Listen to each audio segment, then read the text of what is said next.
Hello, everybody. This is Mkuu, and we're back again with my brother Tdka Kilimanjaro. The good doctor is in the house. This is our first time meeting personally since last, was it June? Yeah, June. Yes, sir. Been a while. And last time we talked, and we talked about putting together a book. Yes, sir. At that time, and of course, a lot of things have happened between now and between then and now. I tell you. So, just say hi to the people, man, and you know. Hello, hello, Hotep. Good to see you all again.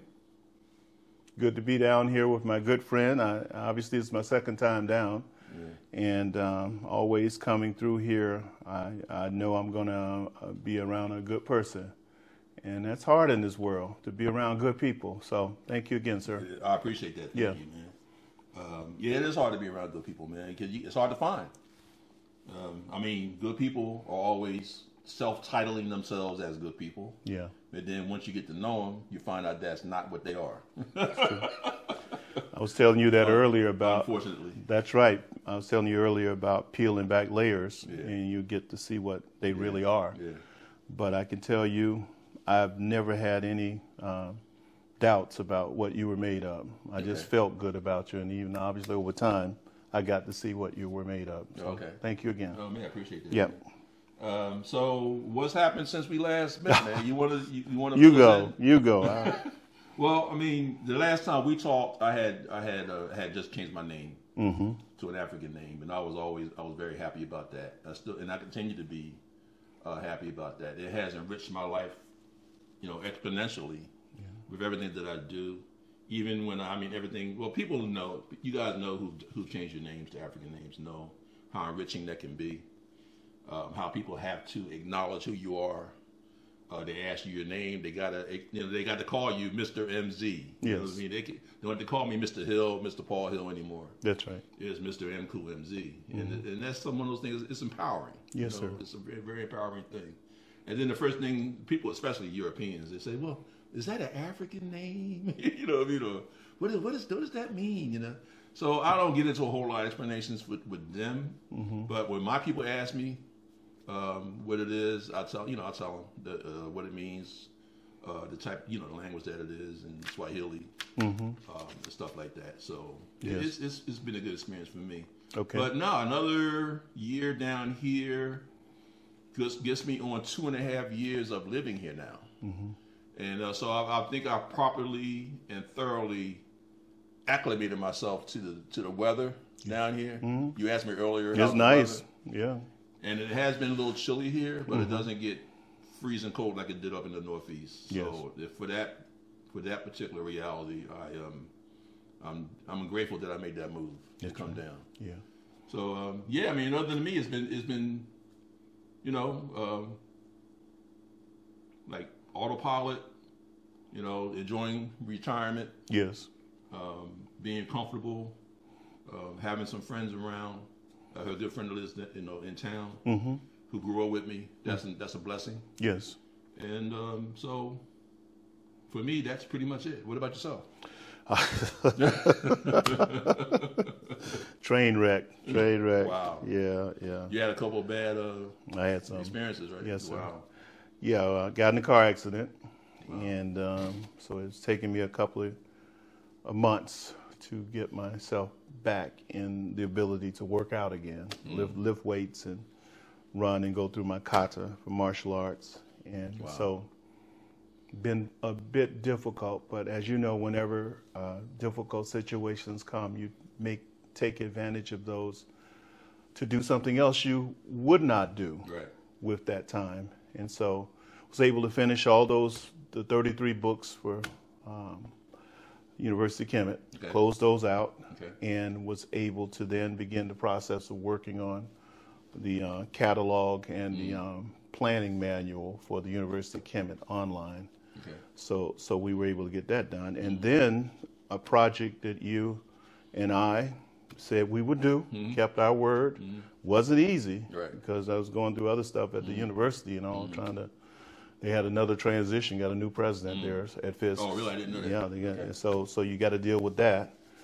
And the lion's share of my work was at home, was working on this catalog and the planning manual for the University of Kemet. Didn't you guys have some kind of a mass shooter up there recently? Well, he was around there. He wasn't. He was in the area. Yeah, he was in the area. He wasn't at Fisk, but he was in the area. Okay. And so obviously you got all this going on, and yet and still we were able to finish our assignments. That was the point I was trying to make, that you and I were able to finish our assignments. Okay. I got one more book writing assignments that's with a young lady. Name is Sachet Nefertari, and we're going to write a book on. We're writing a book on reading people, being able to judge people. That should be interesting. Yeah. So we're working on that. That's for next year, and then whatever I would be writing is over as far as that part of my life is over. Sneak peek on that. Yes, sir. Is there science there?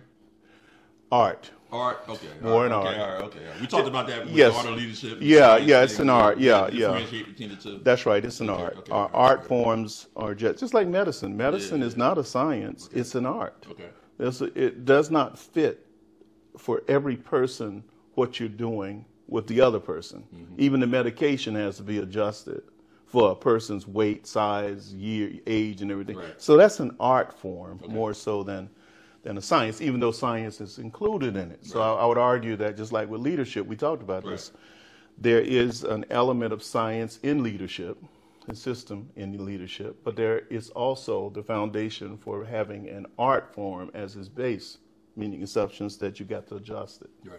Same thing with reading people. Okay. Yep. Okay. Wow. So what about the University of Kemet Online? What are we looking there? I mean, how close are we? How far away are we? Well, we have the catalog. Okay. We've done the catalog. Okay. It's 560 pages. Mm-hmm. We have all the courses, the syllabi. We have the organizational structure. We have the administrative structure, etc., and the board structure, governing structure. So we have all of that in place. Okay. We're going to just modify that over time this next 18 months. And then we have the planning manual. And this is, something that obviously you're a part of, so you got to, we're going through this and making some adjustments. We'll be discussing this the next year, but we have a planning manual. Yeah. So anytime you're putting together something that's complex, you should have a systematic process. And I'm honored to be part of that, part of the organizational structure there, and I know you're the board of governors. Yes. And things of that nature. Yes. Glad to be a part of that and be on the ground floor of bringing this thing to fruition. So, man, look, man, you've done so much work. It's just, ridiculous. It's energy you had to expend to get all this stuff done. I mean, and also most of it doing it by yourself. Well, I had motivation. You got such high standards that have been set by our ancestors, and I don't want to ever dismiss that. And I'm certainly speaking to the fact that I met you. I met you at a time where we didn't even have a basis for promoting our work, and you did. Okay. You put us out on the map. Okay. I mean, obviously we didn't have 2 or 3 books at the time, but now we have 42, but 33 that we sell, let other people get. But you and Raising Awareness Group put us on the map. I didn't trust anybody else. I couldn't trust them. Because you've done interviews, you've done things of that nature. I mean, you have a few other people along the way. Yeah, a couple. I admit that, but I did not have a feeling of trust with the other people. I got you. Because again, I'm not trying to compete with nobody. Right. Competing with people is not something we should ever do. We should compete with ourselves and set our own standards quietly. And so whenever you're in an environment where you feel like there's that kind of tension of competition, you don't need to be there. I've never felt that with you. Okay. I'm going to throw you a curveball. Yeah, throw it. In the book, I think you mentioned it. Well, I've had it. Me and Sheikh Wayamar, the brother, out in Northwest. Yes. We talked about the ancient Egyptian economy. Yeah. Is that the name of the book? Kemet's economy. Yeah. By Brian Moose. Yeah. Brian Moose. there was a, and I wanted to bring this up to you last time, so that's why I'm throwing you the curveball, because it just came up in my mind. He brought up this thing about Keynesian economy. Mm-hmm. And I know it has something to do with Canisius, this Dr. Canisius guy, and it has something to do with a socialistic approach to how a government will run an economy. So what they were trying to say is that Kemet had this philosophy, this socialistic Keynesian philosophy on having, in other words, production. Output had a lot to do with the output, production, and consumption had a lot to do with what the government would do. Mm-hmm. And so the sociological part came in where, okay, we're going to control the output and the production, and we're also going to see fit to tax you as well. Mm-hmm. Does that fit ancient Kemet? I mean, it's hard for me to embrace that. Yeah, you got a river-based economy, okay. Hydraulic economy, okay. Hydraulic mode of production. The whites under Karl Marx argued that it was an Asiatic mode of production, which is a terrible mistake. He inherited that from Hegel. Okay.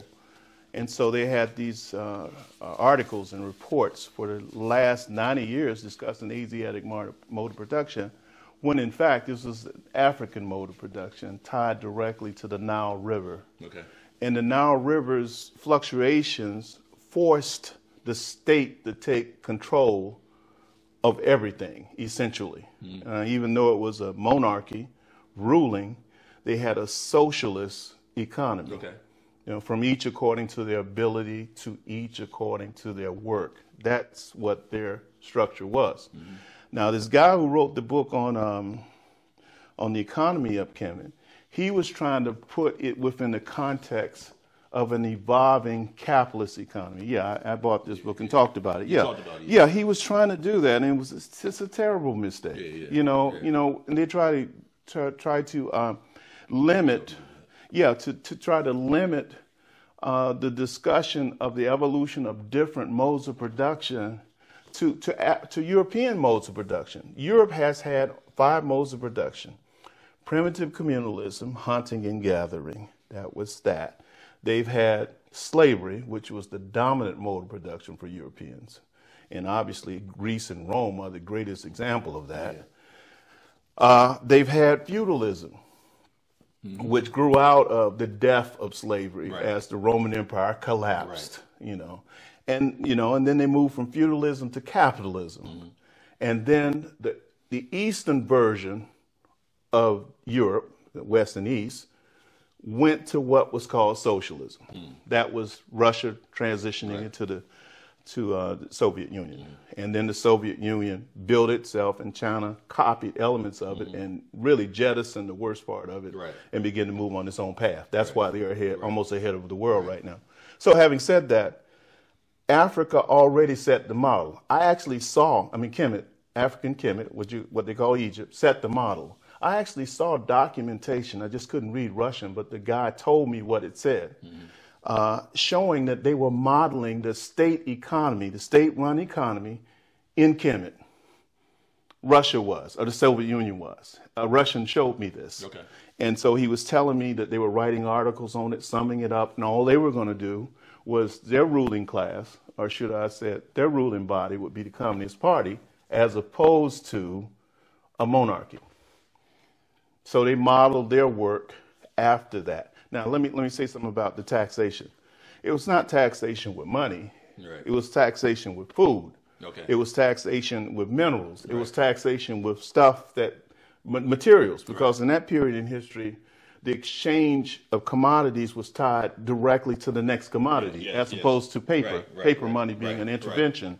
A paper money, silver and gold being an intervention. Right. Now, Kemet did have gold and gold as a basis of exchange. But it was in these bars, circles like a donut. Right. Yeah, and they were doing it on a larger scale. They didn't have coins. The Romans introduced the coin coin stuff. Where did the inflation come in at? Well, the process of inflation obviously is economy based, depending on the period in history that you're in, whether or not you're actually having to pay more for something that was less given the conditions. Let's say it was a war economy. You might have to pay more for something that really is less because of the conditions of the environment. This bread is costing more now because we're at war. So Kemet had problems with that with invasions. They had numerous invasions, and some of them actually took over the northern part of the state. Right. And they had to move to the center. This is where you got Wasset from, or what they call Thebes and Luxor. Right. Kemet's most developed environment is in Wasset, in that area, not in the Delta. No. It's not in the Delta. Right. They had to move down there. And these are essentially all black people down there. So the point I'm trying to make is they had an economy, the invasions began to occur, the environment with that economy had to adjust. The people coming in brought their own economy, which was a slave economy each time. And so they superimposed that on top of Kemet, ultimately destroying that socialist foundation that they had developed. So we see socialism has this taboo, has this very, very gloomy look to it when you talk about it. Yes, well, tied directly to the Europeans who don't want that. Who obviously, I'm talking about the Western Europeans, and then the Southern ones, the Eastern ones, did not have a clear understanding coming out of feudalism of what that was. Remember, Russia did not go through capitalism first. It went right to socialism. Right to socialism. You see, and so they didn't even actually have an understanding of the transition from feudalism to capitalism to socialism. They didn't have that. Yeah. And actually, let's admit that there's never been a society that was capitalist, a society that was capitalist that went into socialism. It was always a feudalist society that went into socialism. It leaped over the capitalist mode of production.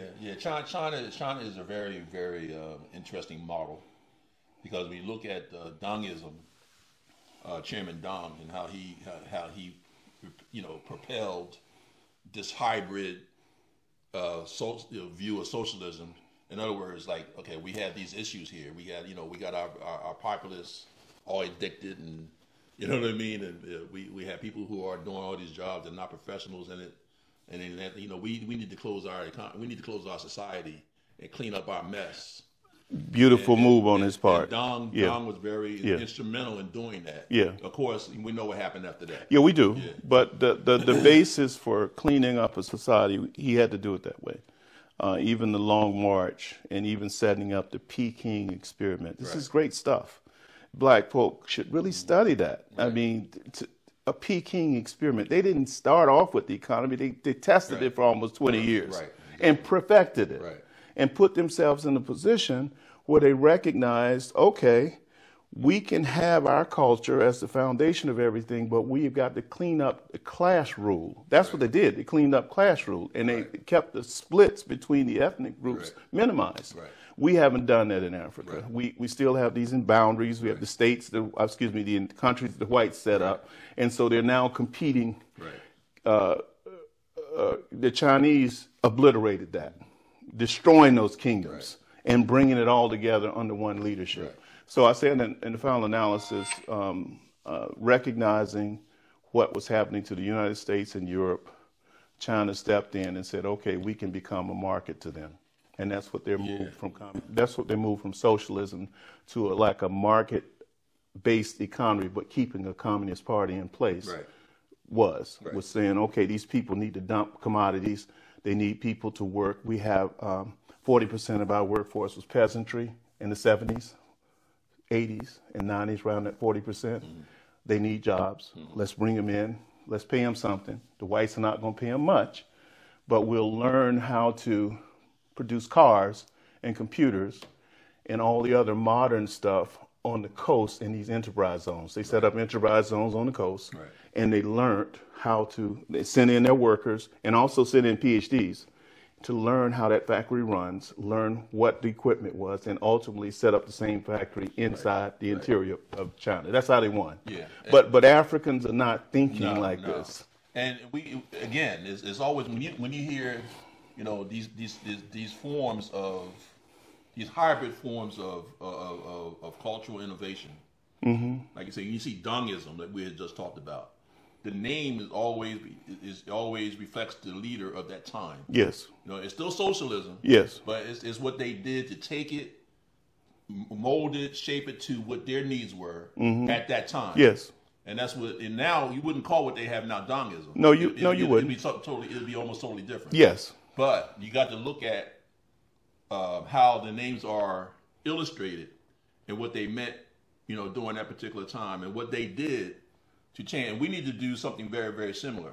I know there's a movement going on now where we should come up with a Ethiopian school of thought, a Jopian school of thought. Yes. And give that brother, give that scholar, and get that ancestor proper recognition that he deserves as the genius that he was. Every chance I get, you know this. Every week I put something about Diop on there because I know the value. As we go forward, it should be the Ethiopian school of thought. That's right. And we need to go forward with that brother's name. That's right. Well, it's going to happen. It's going to see you bringing up something that's going to happen. And we can give Dong and Khrushchev and all these other guys those names of their movements. We can do the same thing with Joe. Well, that element of culture, the foundation for that, and obviously the things that surrounded it, yes, he should be reviewed in there. And I always bring him up in the same light. And we can still take, like you said, always say all the time, take the best of what he proposed. Yes. No, because now, 40 years ago, some of the stuff that he's proposed is not going to fit. No, it's not. It's not going to fit right now. But we should still give him the foundational credit. We should know. That's right. We should know what to keep. That's what you're trying to say. Same thing with Kemet. When I brought up that Russians and then the Soviet Union copied the model of the state model that Kemet had and got rid of the monarch. They got rid of the monarch. But the state model of managing everything centralized from a government, they had that model in 42 states, 42 nomes within Kemet. They already had it. So they copied that. The same thing with Diop, Giop. We have got to extract the rational kernel from what he did that was right. And I argued that about 90% of it was right. He got it right. And so whenever somebody gets something right, you got to use it. And then get rid of the rest, at least understand why you get rid of it. Don't just get rid of it, but understand why it's not useful. But excellent question around Kemet. Most people should read that book, even though I'm critical of it, the ancient Egyptian economy, ancient Kemet economy. They should read it because it lays the foundation for you to recognize the remnants of that socialist-based economy that we had I was still trying to wrap I was still trying to wrap my brain around the socialistic aspects of ancient Kemet.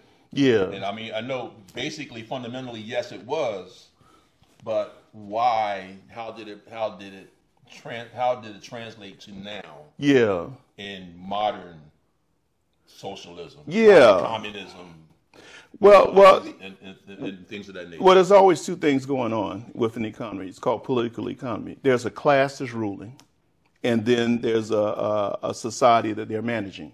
They're managing what you brought it up earlier. They're managing a society that produces something, that distributes that something, that uses some medium of exchange. And Kemet obviously was barter commodity. That's where I got stuck at. Yeah. That's where I got stuck. Yeah, they didn't have money. That's where I got stuck. They didn't have money. Because my mind is still here. Yeah. In this time. That's right. I couldn't put myself You had to take the money out of there. You had to take.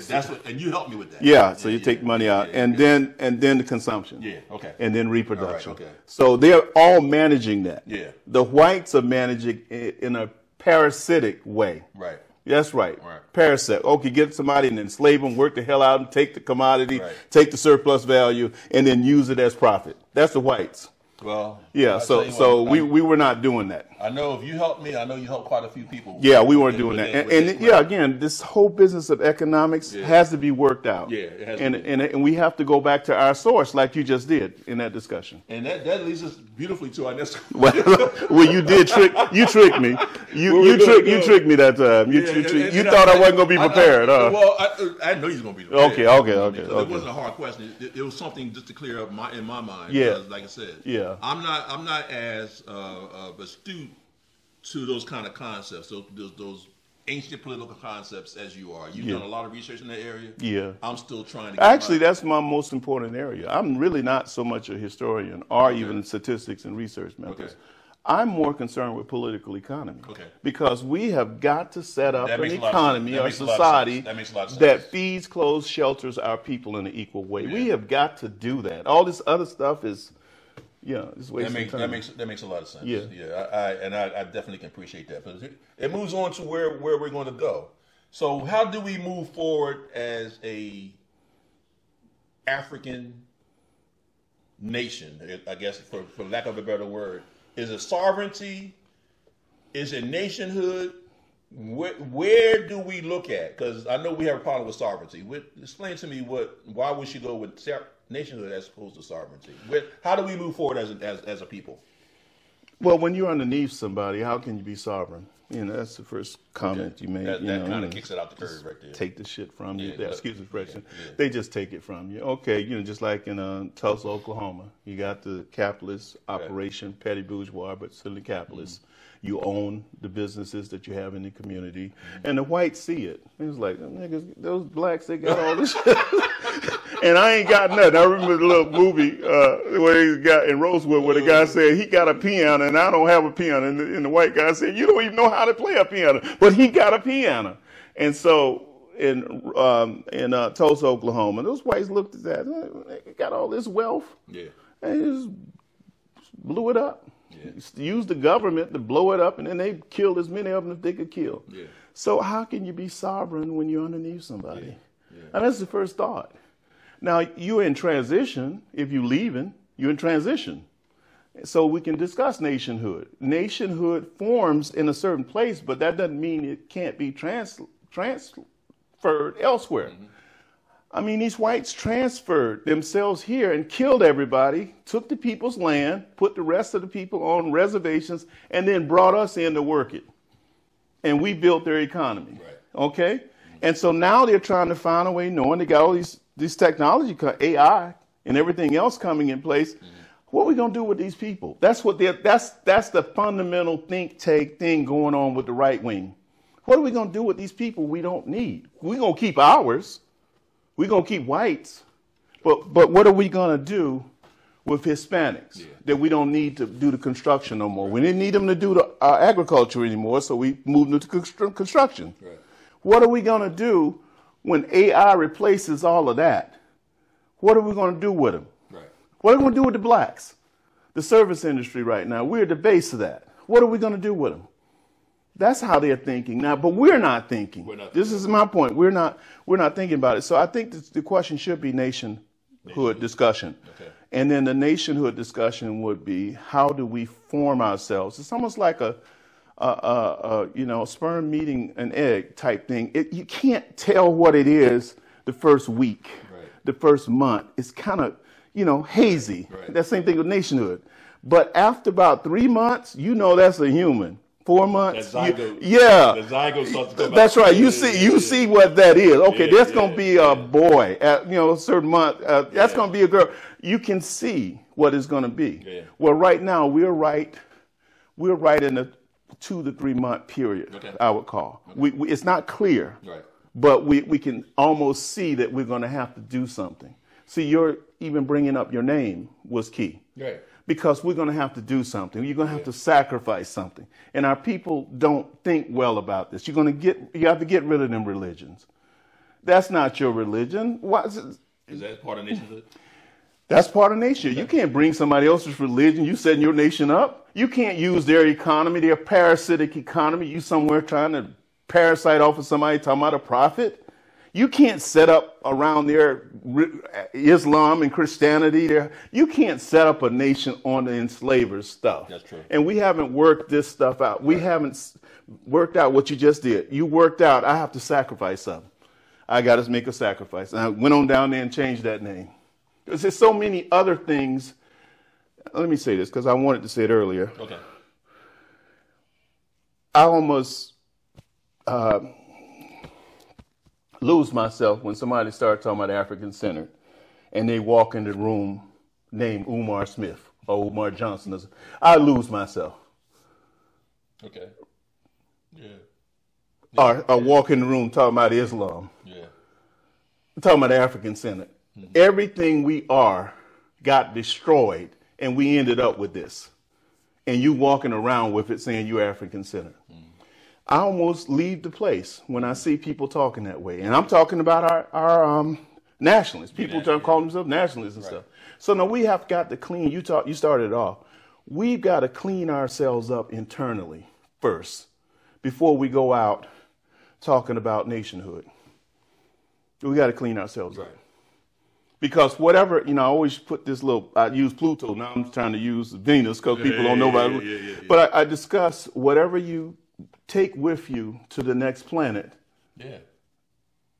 That's what you're going to set it up around. That's what it's going to be. That's what it's going to be. You're going to have the same problems, the same issues. Same problems. Yeah. You take Islam, Christianity, Judaism, that stuff, you're going to have that there. You're going to have the same stuff. You take the names, you take the holidays, you take the diet that they didn't give us. All this stuff, you take the economy with you, the political system, talking about a democracy, and folk, even if they vote, don't get nothing out of it. So you take all this garbage these enslavers have set up with you wherever you go. Right. So you go to Africa. You're going to bring this mess from over here and take it over there. Right. So yeah, we've got to. And the first thing you want to do, well, not the first thing, but a lot of times I see people criticize how the continental Africans are handling their affairs. Yeah, I mean they've been colonialized and colonized just like we have been, although it's on their home turf. Yeah. So they've been affected. I wouldn't say as much, but very close to as much as we have. They didn't live the terror of slavery. However, they've still been colonized. Yes. They've still been under the yoke. Yes. And we both had some things. We both on both sides of the Atlantic. We all had to clean ourselves up. That's right. I try to stay clear of criticism, even the discussions about. Even in Black Book, I only speak to what we should do, not what we shouldn't. With that, it's just staying away from that because I do know that at a certain point we have got to address these things. I mean. Whites didn't just come in there and pick us off a shelf. How did we get on the shelf for slavery? How did we end up on the grocery shelf for them to pick? Right. Somebody had to bring that to that store, to the slave store, or the slave dungeon, or the castle. Right. Who brought them? So you got to ask these fundamental questions. These Arabs, they didn't just come in there and take people. Right. You brought them to them. Right. And so again, that's what we're dealing with right now, dealing with our own role in this stuff and cleaning that up. Right. Obviously, we're going to deal with them later. Right. Reparations must be internal first. Mm-hmm. You're not going to get no reparations from somebody else, and you doing this rotten stuff to each other. Right. You got to clean that up first. Right. So, good segue. Yeah, man. That's interesting. I look at the global economy because that's what we're dealing with. We're dealing with a global economy. Whether you got the socialist aspect of Russia and China, we're all participating in this global economy. Yes. You have different forms of currency in all the different countries. But the bottom line is we're still dealing in the global economy. That's right. So is there such a thing as being truly sovereign and having a true nation on this planet as we speak? Well, the borders for nation boundaries are breaking down. We have to be honest about that because the economies are breaking them down. Okay. But you still have cultural groups or ethnic groups buying for resources, who gets what and who doesn't. That's still in place. And so this racial component, we say that there's no racist, but we do know that these populations treat each other based on how they look and how they coalesce with one another, the whites, Arabs, blacks, etc. You know clearly that that's not going to go fast. That's not going to break down fast. But you do have these other areas that are being broken down by the economic developments. That's why they call this period globalism, as a type of breaking down of barriers. But that doesn't mean that you're going to get anything out of it if you don't organize yourself. You're not going to get anything out of it. Maybe I should have proposed a different word to you. Yeah. Autonomy. Yeah, well. I mean, does that look likely? Well, we're going to have to fight for that. Right. But this whole business of sovereignty, I always say, yeah, that's a good discussion in an abstract form. I'm not dismissing it, but I am saying that if you're in an environment where people are over you, I see this discussion about people, driving. Are you traveling? Are you driving? Right. I mean, these people have guns. They can do whatever they want to do to you, and they do it. Right. So it would be an abstract argument just to be out here in the street acting like you have a certain level of freedom that you don't have. So that I guess to sum it up, certain economic processes are breaking down barriers. We're actually even getting rid of paper money and silver and gold being exchanged money. We're getting rid of that. You pull your little card out, now it's on your phone. Your money is on your phone. You see, your money is digital. Right. And give it 10 years. Give it 10 years. The paper money will be gone. The money that they exchange, the copper, pennies, that's going to be gone. Right. And then you actually have this credit card thing, that's about to go. Mm-hmm. So when that goes, all you got is digital. Mm. So that you're discussing a whole new level of discussion. Same thing with Africa. We talk about phones and we talk about energy. Just think when solar energy, all that desert sand in Namibia, in places like that. Just think when that's translated into solar panels. You ain't got to go to the electric company no more to buy your electricity. Right. So many things are being broken down that we are not keeping up with. The telephone thing used to have the telephone poles. You had to put all that stuff up. You don't do any of that now. So yeah, I would argue that it's emerging in such a way that if we are in a position to take advantage of it, then we can discuss the sovereignty in another way, and obviously discussing what you call autonomy, elements of autonomy. But nothing is full. Nothing is 100%. I know we can't talk about none of this stuff without the politics and being involved in part of it. Yeah, well, a class is ruling, a race is ruling, a sex is ruling, white men are ruling, and they're ruling. And so we have to talk about it within that context. There's a ruling class, there's a ruling race in this country, there's a ruling sex, which is male in this country, and obviously a ruling generation, which is old white men. Mm-hmm. So these people are ruling. They're making all the decisions. When they're talking about Israel and this bombing and all, you see who in the room. These are white men, old white men. Ain't no women in there. Right. And you are not in there. We're not in those rooms. We're not in those rooms. Right. Oh, very interesting, man. It's a very complex topic to discuss. However, we can't bring a pickaxe to a construction project with our heavy duty equipment. I was getting ready to say we bringing sticks and rocks. We bringing sticks and little shovels. Yeah, we got to bring the heavy duty equipment. We got to stop bringing. And being heavy duty means that we had to work as a groups, like you said, teams and groups, and as a nation, in order for us to start making some headway. That's right. And even though we're in the embryonic stages of that, we're going to get there because the conditions, just like when a child is in a womb or an embryo or a fetus, the conditions in that 9-month period are adjusting in such a way that that child that's growing in there has to speed up its growth. And so that's the same thing with us. We're in this womb. Right. And we are adjusting to what they're doing to us. Mm-hmm. And in the final analysis, our growth has to speed up. That's what we're talking about. Speeding up, learning better. And you'll get to that when you talk about humility and discussion. Because nobody knows everything. No, we don't. And that's pretty. Now, before we wrap things up, it's something interesting that was on my mind, and I see it online a lot, especially when the playoffs of certain sports organizations come around. You know, the World Series of baseball, NBA bat championship, time, especially football, Super Bowl, and all that kind of stuff. The first thing that people say is, I'm not looking at that. That's the white man. That's we're being slaves and things of that nature. Now I bring that up. We can get into that as part of the conversation. But the real meat of this is what I want to just concentrate on is how do we handle this with our youth? You know what I mean? So we have these issues with playing the white man's game. As a youth, you played the game. We're talking about basketball now at a very high level. You showed me some stuff earlier about your accomplishments. I played football at first coming out of college, and then I played. Well, I was a free sport, a letterman anyway coming out of high school.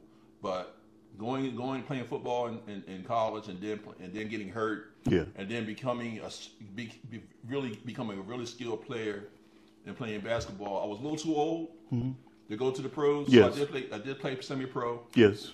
And I did some traveling and things like that. And then my first daughter was born. That killed all that. Yes. After that. Yeah. You know what I mean? Yeah. But I know how it feels when you work and play ball every day. You dribble that basketball. Sometimes you're out there by yourself. Yeah. Dribbling up and down, doing fast break layups. Yeah. Stop, pull up, doing pull up jumpies. Yeah. Going left, going right, in between. Doing reverses. Yeah. Doing a fake. Shooting the shot, and then 5 feet in, 3 feet in, back it up to 10 feet, going to 15 feet, 20 feet, top of the key. Yes. I mean, you just worked and worked and worked. And then when you got into the game, you just felt so good because it started coming together. That's right. Yeah. That is such a lift and oh man, I'm just saying that it just feels so good. Yes. It's almost like an addiction. Yes. You know what I mean? Where you say, I can get on the court now and I can blow pretty much 90% of the people I play against away. That's right. Because I put the work into this, and that feels so good to a youth. Yes. I know how I felt as a youth. Yeah. Playing the game. Yeah. When I got to the point where I was really, really good. Yes. What do we do for our children, for our youth here as an adult? Talking about, you shouldn't have that as a goal for you to play professional basketball, professional football, professional baseball, or whatever. But do we say play the game, but don't have an aspiration for higher level sports? Yeah. How do we handle that? I, in my opinion, in my humble opinion, I think that we should give a young person, all the room in the world to pursue their dream in sports as far as it can take them. Yes. Okay? And I could care less, again, this is my personal opinion, I could care less about it being slavery. How your opinion of being slavery, playing professional sports. Okay? Because number one, what's it going to do? If you reared that person right, they're going to take care of you anyway. Yeah. Getting a couple, the kind of money they're giving these guys now. Yeah. You know what I mean? Shoot, you can put me up in a brand new house or whatever else, but that's beside the point. Give me your feedback on that. Wow. It's a lot there. It's a lot there because I read those books, 20th Century Slave, and and I was an athlete, as you said. Yeah, I was good at what I did. Did it felt good when you reached that certain level of skill? Yeah, you don't dismiss putting in a lot of effort to something, and seeing the fruits of that being expressed on the court or on the field. So we are both have done that, and actually I use what I learned from that to get through academia. Because again, you're doing the same thing. You're practicing, you're putting in a lot of effort, and you're learning how to do something through continued exercises doing it. Right. You're doing the physical thing with sports, but the mental thing, you do the same thing. That's what I do. But having said that, I'm not one to believe that somebody making $90 million a year is a slave to anybody. And it's just really stupid that somebody could even think that. It's really stupid. You know, you're getting paid, you have a job, that's your assignment, you go to work 9 to 5 just like everybody else, whatever the time period is for them, and they get their check every 2 weeks. They're carrying out something that has great integrity when it's done right. Like, when you think of Jordan, what do you think? This guy mastered his craft. That's what you think. You got to think that. Right. He masters his craft on the highest level. Right. Okay? Let me apply that to education. Let me apply that to science. Let me apply that to something that cooking, making clothes. Let me apply mastering my craft on the highest level. So I'm in agreement with you, even though I walked away from that at the height of it for a different reason. Right. Because my strength was not that. Even though I had a talent for it, I was really good, but my strength was here. And I knew it in high school. I knew it. I had straight A's. Right. So the point I'm trying to make is what you're saying is what Kemet said with their children. They got them early. They took them through farming mostly. They wanted to see what they were good at, what they navigated to, or they were attracted to. And then they supported them in that. And that is what we should do with our children, especially if it has integrity. Right. Sports has integrity. There's a environment that you're fighting in, that you prepared for, that you're fighting in. There's a winner and there's a loser. That's life. There are winners and losers. Right. You go in here with these people who got their foot on you. Remember the Civil War? Right. There's going to be a win and there's going to be a loser. And if you lost, you still slave. You're still enslaved. Right. If you lost. Right. And so you went in there knowing it's two sides lined up, and one of them was going to come out of that victorious. Right. And if you didn't, you're going to have them chains on you for another 100 years or 50 or 60 years. Right. So sports teaches that. I'm clearly in your corner on that statement, that in the final analysis, you raise a child by bringing them up, putting them in environments, helping them along the way in those different environments. And when they see that's something that they want to do, you support them in it. You support them in it. And if it's going through the NBA, ABA, you let them know that only a small percentage make it. So you're going to have to be great at what you do. Right.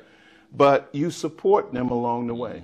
You know, and again, I don't go with that slave stuff. I don't go with it. I think it's beyond stupid to argue with somebody who's making $50 million a year to dribble a basketball and call it a slave. I want to ask those same people what they do with their children. You know, do you? I'm going to be a little bit blunt here. Do you stunt your children's growth or potential or for opportunity when you say to them, "I don't want you playing sports"?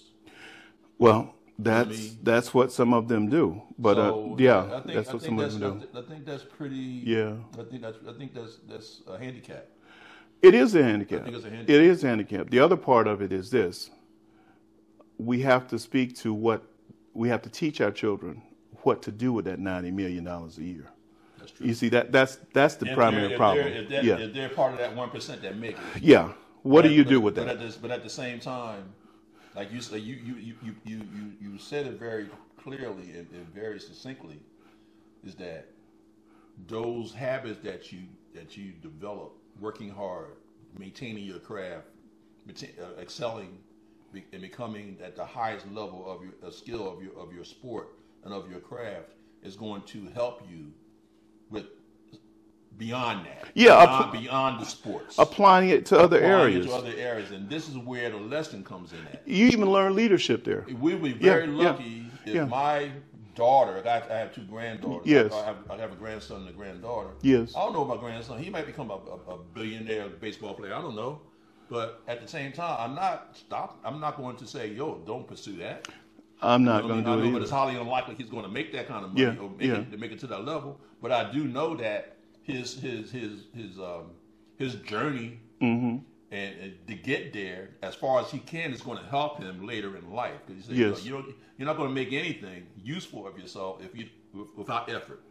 Yeah, I see it as proving grounds. I tell you all the time that whatever I learned in another place, I transfer it to another place. Mm-hmm. And what I learned in sports was leadership. I learned how to practice very well because that's how you're going to play.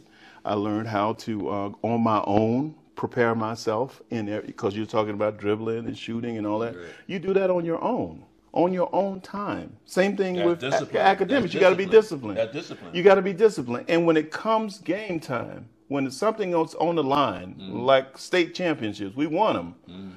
When that's on the line, you got to come through. See, our people, you don't get that proving ground in other places. You don't. You don't get it. You get it in sports. You get a proving ground. You know what the best lesson for me was? What? When I played basketball? What? It wasn't the accomplishment, and it wasn't the success that I had making all-star teams. On Yeah. You know what it was? What? It was when I went to Central State University. I had got hurt playing football. Okay. A year later, I was starting to turn into a good basketball player. Yes. And I went over to Wilberforce. Yes. Church, what they call church side. That's right. They had a basketball team. Yeah. And I was playing with the with the basketball team. So I was actually good enough at that time to play varsity basketball. Yeah. But not quite there yet. Okay. I didn't get into semi-pro until I left after a couple years later. Okay. Because I had to develop my skill. Yes. However, so I'm in church side and I'm with my buddy who went to school with me. He was all-state, all-Catholic basketball player. A friend of mine who was up there with me as well. They came up there and went to school with alongside with me. Yes. At Wilberforce, and I was at Central State. Yes. You know what the lesson was? What was it? When this guy called Black Jesus came down the court and went up, yaka, and slammed right on my shoulder, man. Okay. I went strong on the floor. You get out of the way. It was so embarrassing. I never got slammed on before, man. Never. You and got this little skinny dude with a bald head, dark Black Jesus, slammed on me. Yeah.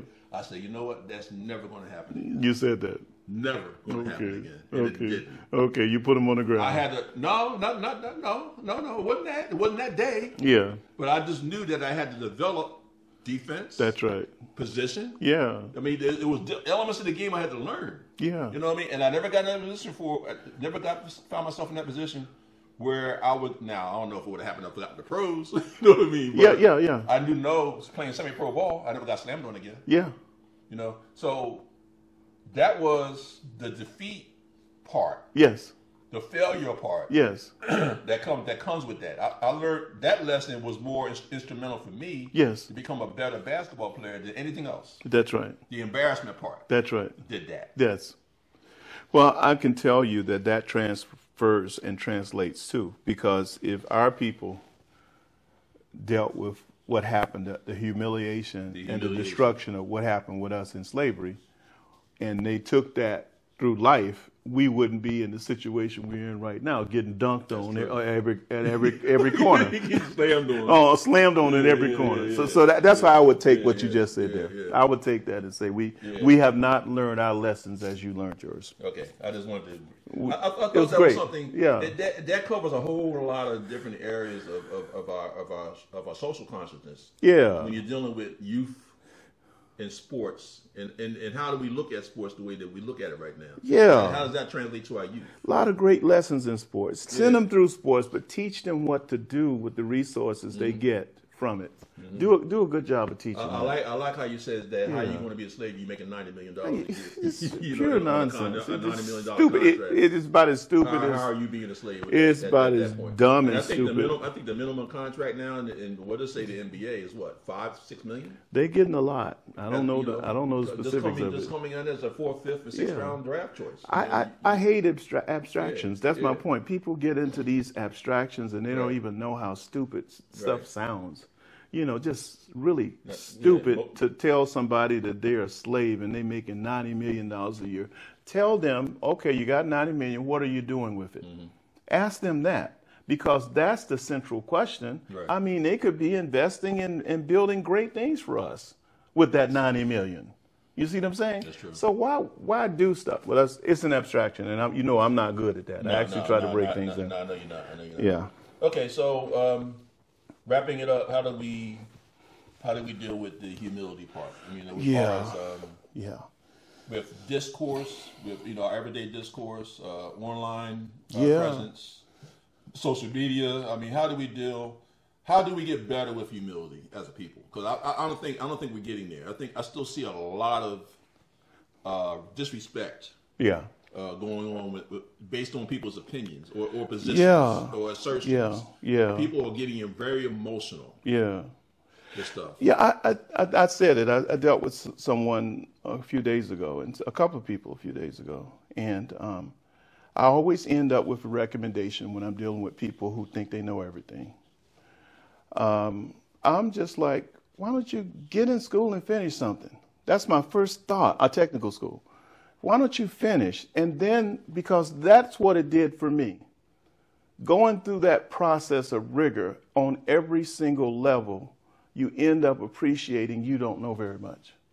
That's true. And I learned what I learned after I got out, but I had my fundamentals in order from being there. Yeah. So you get your fundamentals in order from going through a rigorous system, even if it's martial arts, even if it's training to be a priest, even if it's training to be a scientist in the area, physics, chemistry, social science, economics. You get your fundamentals in order. Right. So you begin to know that you don't know everything. I mean, you go through it and say, oh, shoot, I mean, I just got 10% out of that because I need now to study. So the humility part is to humble ourselves enough to say, let me go through something rigorous that I'm tested on. And then I come back. Okay. Because what's happening is people who haven't done anything are out loudest. And because our community's problem is we don't like reading. We don't like doing the research necessary to be able to understand when somebody is talking something that don't make sense. And so you got a whole community running around with talkers. I just said this. So the humility comes in by going through rigorous processes and humbling yourself in that way. And it humbled me. Right. So you never see me comparing myself to anybody else. You'll never see it. I'm always raising people who I know are above what I am able to do, I've done. Like Diop, when you bring him up, you don't even say you close to that. Right. Given what he had to go through to finish a PhD, 20 years fighting for a PhD dissertation. Imagine that. Right. I was fighting for it a year. That's all. That's all. And I know how hard that was. Right. But 20 years. Wow. He's fighting all them whites. Right. And we weren't there to help him. Nobody there to help him. By himself. So I say this to say, you humble yourself by going through the tests that people go through in order to become who they are. And we don't do that. We go out there immediately talking. Ain't done no work, ain't prepared, and thinking that, okay, we can out-talk you. And so I'm telling you that I've dealt with it, but I always make the recommendation that people get mad at you. And I'll say this. This is one thing that I want to say because I know somebody brought up, okay, well, you go get your PhDs with the white people, you're going to become more white. I mean, this is really stupid. Did Diop become more white? Diop finished. Obinga, did he become more white? No, he had integrity. And the people who become more white and more rotten, the Clarence Thomases of our race, they don't have any integrity. Not at all. So the vast majority of our people who come out rotten, going through a PhD process, they don't have integrity. Anyway, okay? When you see something is wrong, you admit it's wrong and you correct it. Diop saw something was wrong.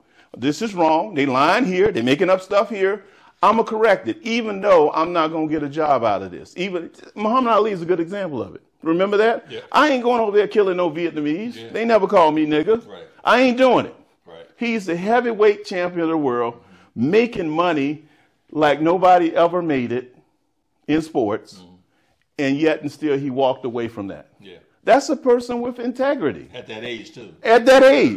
Very young age. Lost his career. Very young age. Lost his career. And the rest of those boxers knew they wouldn't do that. The football players, basketball, knew they wouldn't do that. Right. Okay? So he had integrity. It was not because he was hanging around the whites.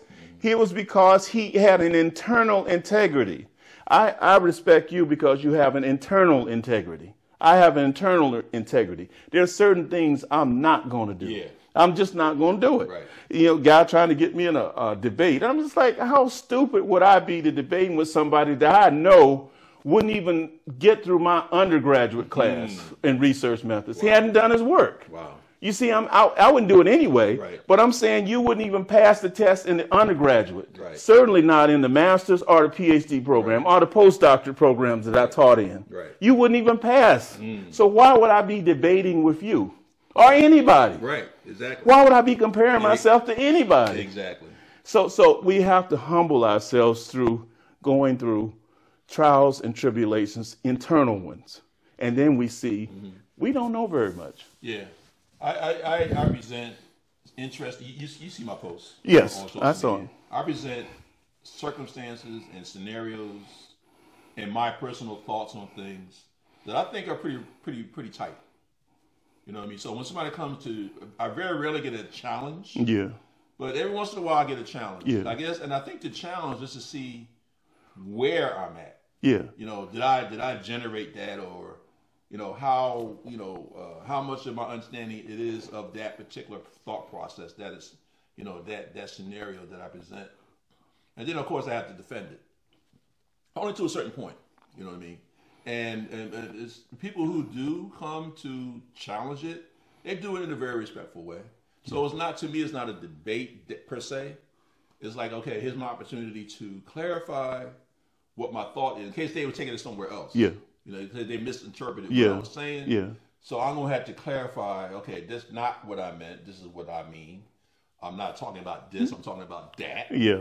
And then, if it goes left instead of right, then I'm like, I'm done here. Okay. You know what I mean? Yeah. I'm done here. Yeah. We're not getting into this. Back and forth, back and forth.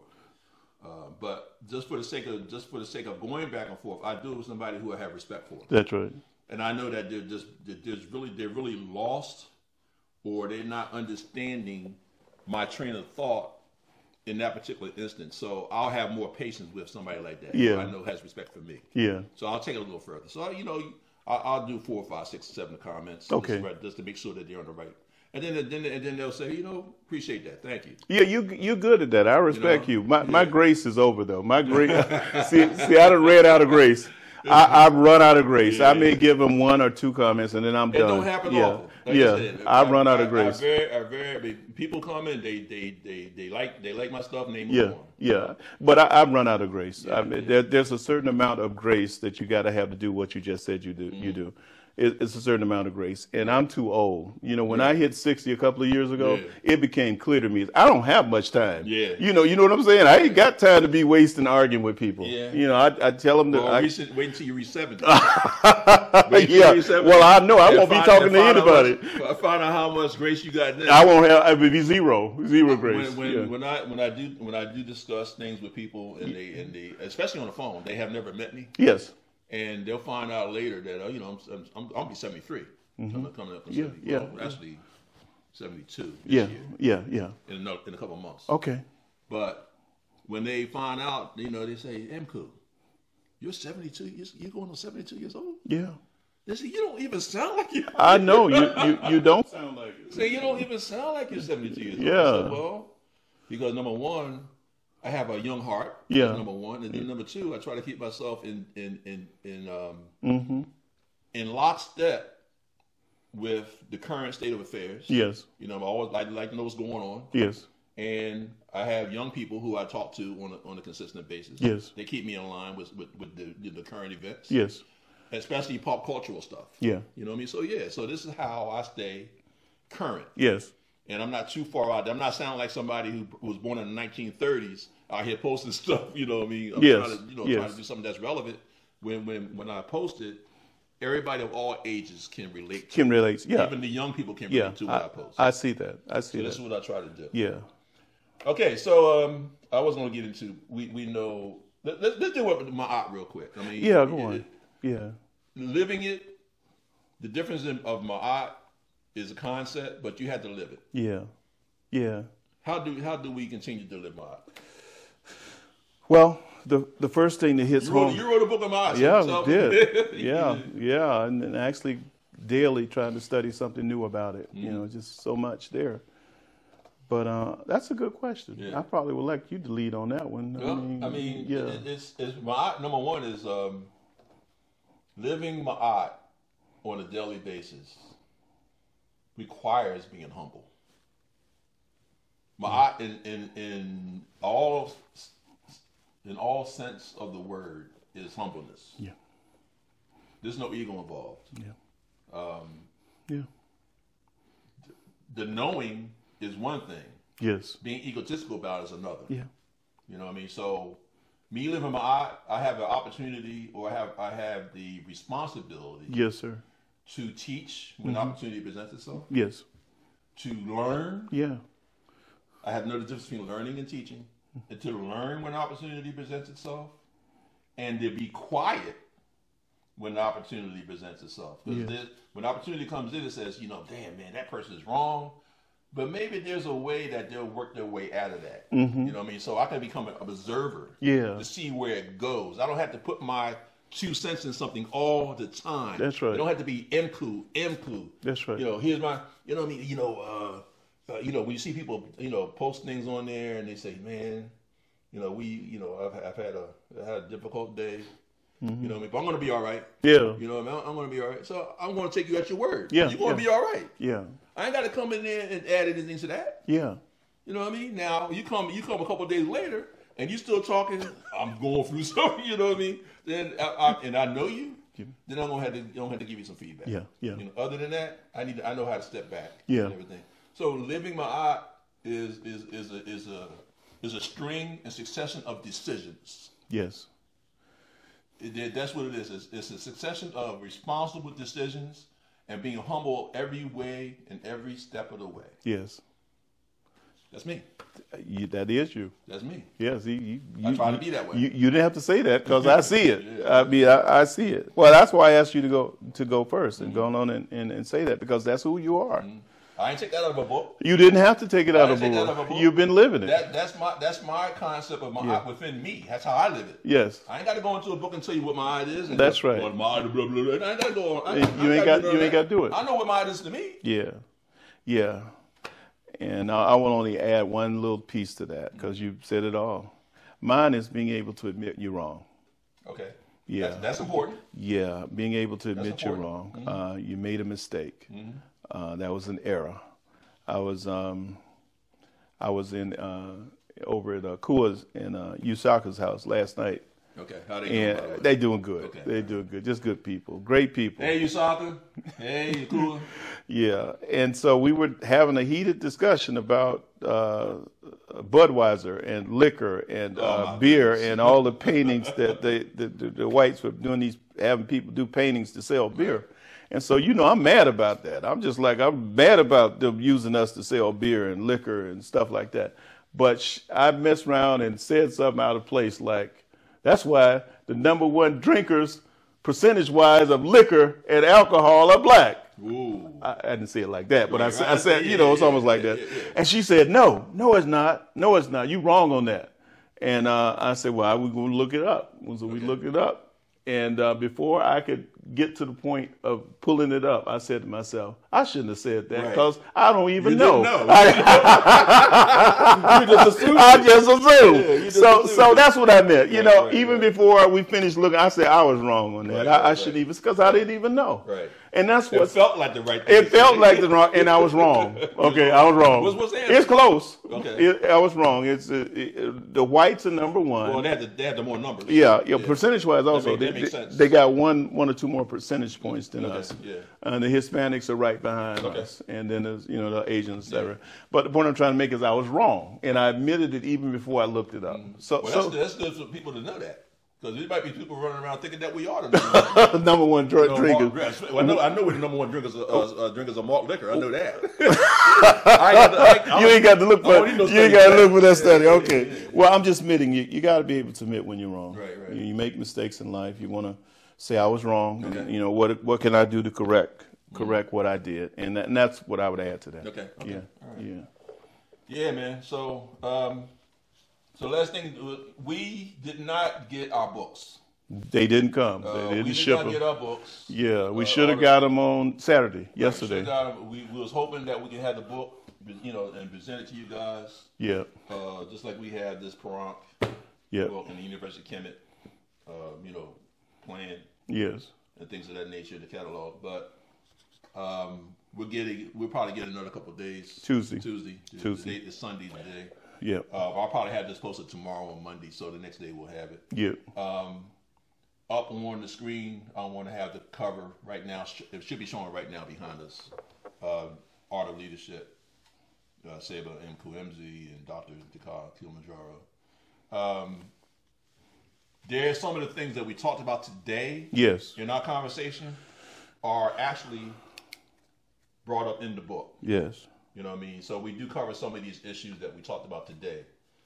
So, you can see what my take is on it, especially on the economy thing. Yes, right. That's right. You did a good job. Okay, I thought that I did. You laid it out. I thought I did pretty decent. You laid it out. Yeah, I didn't know you knew that much about that. I think I knew a little bit about it. Like I said, I get stuck on things because, like I said, I'm not a person who has studied the economies. Yes. You know what I mean? I'm not an economist. I'm not a political scientist. None of that stuff. Yes. But I've done enough reading and listened to enough experts such as yourself to understand what the concepts are. Yeah, you did an excellent job on the leadership question around different social, I call them production modes, but the point of mail, different societies. You did that. It was excellent work. Yeah, I appreciate that. Yeah. So in our description of the video, I'm not going to put them on the screen because it's going to be too much for you guys to stop and go and all that kind of stuff. But there's going to be opportunity to buy the book. People have already ordered from you already. Yeah, at least about on your website. 30 people. Yeah. The Shopify website. And then of course I'm going to have a CashApp link, Zelle link, which is the email. That's link. good. Yeah, that's good. And I'm going to have a PayPal link where you don't have to have a PayPal account to go to PayPal and pay me for the book. You don't have to do none of that. You just go right there on this link, and you can put your money in there. It'll come right to me, and then I'll send you a book out. So the first thing that you guys should do with me, well, first of all, order the book from Tdka on his site, University of UKMT Press. But for me, send me an email to pjh6867@gmail.com. Give me your name, give me your address. That way, when you do your payment in whatever way that you want to, with the Cash App, with the Zelle, or with the PayPal, I would know exactly where I'm sending this thing to. Yes. And just put it in the memo of either one of those apps that you're paying for the Art of Leadership book.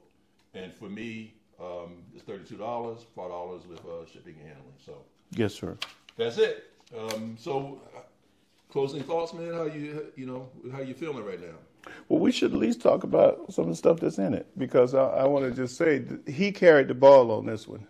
No, don't give too many pearls. I'm not going to give you too many, but just excellent work around discussing different types of leadership and different levels. This is what Mkuu did. Okay. He was dealing with different types of leadership and different levels of it, actually even on a societal level, which was excellent work.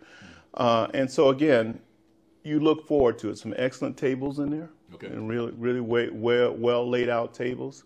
The book is organized into two parts. You handling the first part, I got the second part. Right. My work is more tied to guiding principles, as usual. I'm more concerned about that. That's as thorough as normal. Well, I'm working. But yeah, I follow up you and add the guiding principles. Yeah. So you're going to appreciate this one. This is one where you're looking at two older men who have been through life, when we're talking not in an abstract way, but in a practical way. You actually have some good examples of your life, situations you've gone through, life situations. I think it was a good opportunity for me to do a slight autobiographical slant on what leadership is. Yeah. How does it evolve? Yes. And things of that nature. And I think you guys are going to enjoy that. Yeah, and so those examples allow you to, in a real world sense, see leadership being applied to the situation. I wish you'd put that situation in where you brought the group together around this between the young people and us, was something had been said online about one of these organizations, and we didn't say it, but they thought we said it. Yeah, and you clean that up. You handle that, and that could have ended up being one of these pot shooting things, and people slandering your name and stuff. But you handle that. There was too many individuals involved there. Yeah, I mean, for my taste. Yeah, and I don't know. But you did an excellent job with that. I think what I have is good. Okay. But you're right. That would have been a good. That would have added, some more. But you handled that situation so well. I'd never seen anyone handle something that was a powder keg like that so well. Yeah. Because and that was emotional too. Well, it was at the beginning of this debate culture. Yeah, that was emotional too. You remember the debate movement in this 2014, 15, 16, right in that area? Yeah. All of them were debating. It's funny how two entities can try to get together to resolve something. And this entity is tight and ready to go, but this entity is over here still infighting. Yeah. There was some of that stuff going on. Yeah, too, but you handled it well. You can feel the tension over there. Yeah. So how are you as a group, and you're not tight, and you being emotional with each other, and you're fighting each other, how are you as a group coming over here to meld with us and to resolve an issue? Yeah. How's that work? It worked. Yeah, it did. You did. We got through it. Well, you made it work. We got through it. You made it work. And I know that the way I handled it was probably appropriate. You did. I don't know if I got lucky or not, but it might have been a little luck in there. It might have been a little luck in there on my brother, because I didn't expect that one to go well. That's why, remember, I didn't say anything. I said, I'm not talking. I'm not even speaking on it. Yeah. All right, man. I'm looking forward to University Campus Online. I really am. And I can't wait to get going on that. Yep. We appreciate you. As usual. Yes, sir. Love you. Love you too. All right. Appreciate you, man. Good work.